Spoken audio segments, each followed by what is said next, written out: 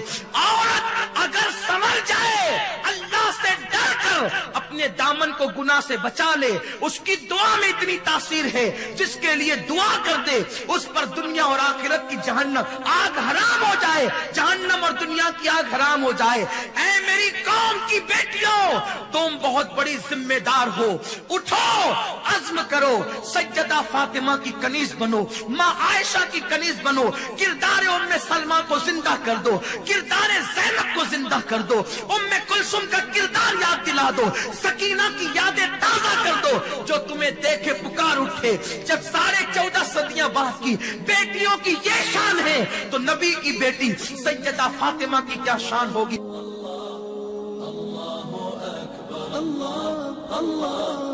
اللہ اکبر، لا الہ